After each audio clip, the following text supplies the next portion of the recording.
भगवन के जनम खातिर देवलोग गावे ले स्तुतिनु हो।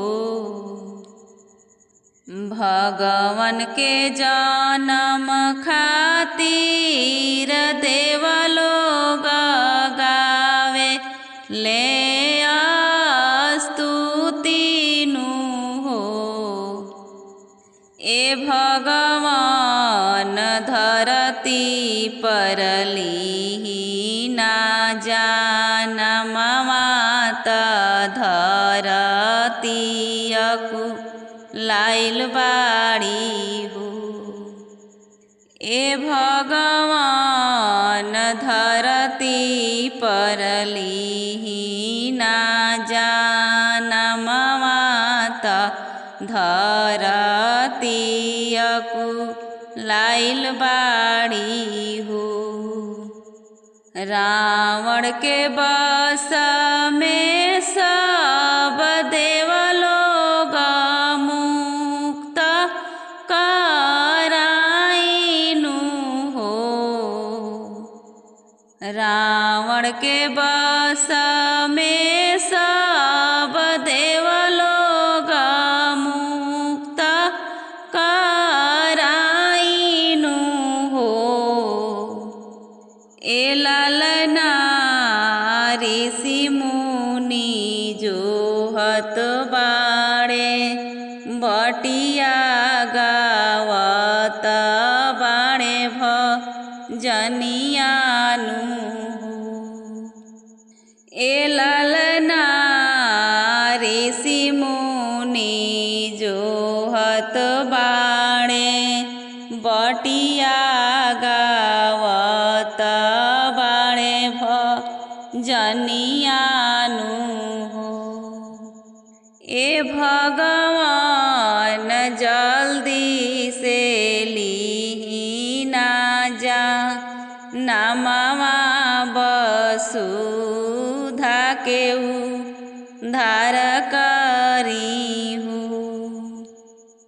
ए भगवान जल्दी से लीना जा नामवा वसुधा के उद्धार करिहु।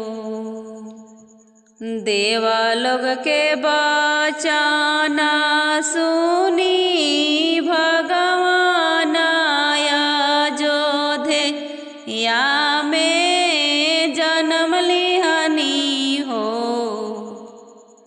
देवलोग के वचन सुनी भगवान अयोध्या में जन्म लिहनी हो। ए ललना राजा दशरथ जी के घरवा रानी कोशिला कोखिया हो। ए ललना राजा दशरथ जी के घरवा रानी कोशिला कोखिया हो। ए ललना राजा दशरथ जी के घरवा रानी कोशिला कोखिया हो। राम जी लिहानी जानमवा संगहि तीनू रूप जनमे हो। राम जी लिहानी जानमवा संगहि तीनू रूप जनमे हो। ए ललना सुमिंतरा के जनमेले लक्ष्मण के कई के भरत संगहि भू